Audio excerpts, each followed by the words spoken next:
Tension between the U.S. and Iran is being ratcheted up on what seems like a daily basis. The U.S. Secretary of State Hilary Clinton added fuel to the fire, calling Tehran's recent threats to close a vital oil transit route in the Gulf a provocation. RT's Gayane Chichyakyan looks at whether words could soon become action.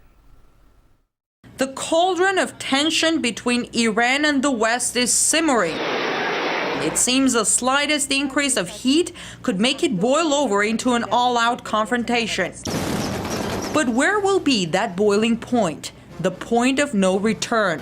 We're getting closer and closer to war with Iran. The Iranians are playing with fire. The problems in a crisis is you get where any small thing can really set it off. And it doesn't quell Washington that the International Nuclear Watchdog is on site closely monitoring Iran's nuclear activities. Are they trying to develop a nuclear weapon? No, but we know that they're trying to develop a nuclear capability, and that's what concerns us. And our red line to Iran is do not develop a nuclear weapon. Iran's main source of livelihood, its oil export, is in danger. The U.S. is imposing fresh sanctions that will dramatically complicate transactions through Iran's central bank. Iran is also close to losing Europe as a customer. The reason that this is happening is that this is the logical conclusion of our current strategy against Iran. We have sanctions in place with no diplomacy. The only way that that ends is through confrontation. Cornered by crippling sanctions, Iran threatened to block the Strait of Hormuz, a vital oil artery through which a sixth of the world's oil is shipped. The U.S. replied by moving its fifth fleet to the region and saying if Iran goes for it, they will attack. Experts say the policy of isolating Iran may lead to other threats from Tehran, and the possibility that one day they will go through with their threats.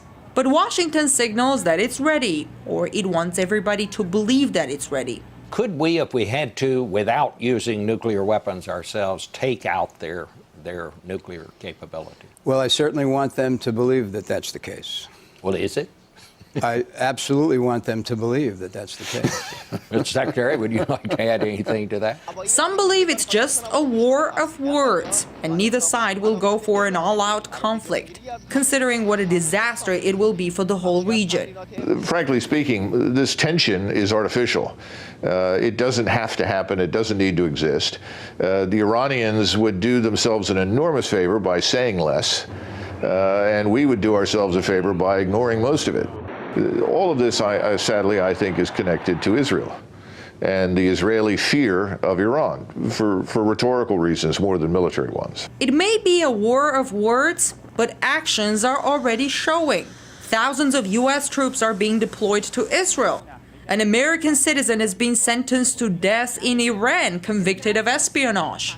Iran might feel cornered and therefore make drastic moves. Right now, it's in a war of words. But one bullet shot and the powder keg can blow up. The question is, what's going to provide that deadly spark?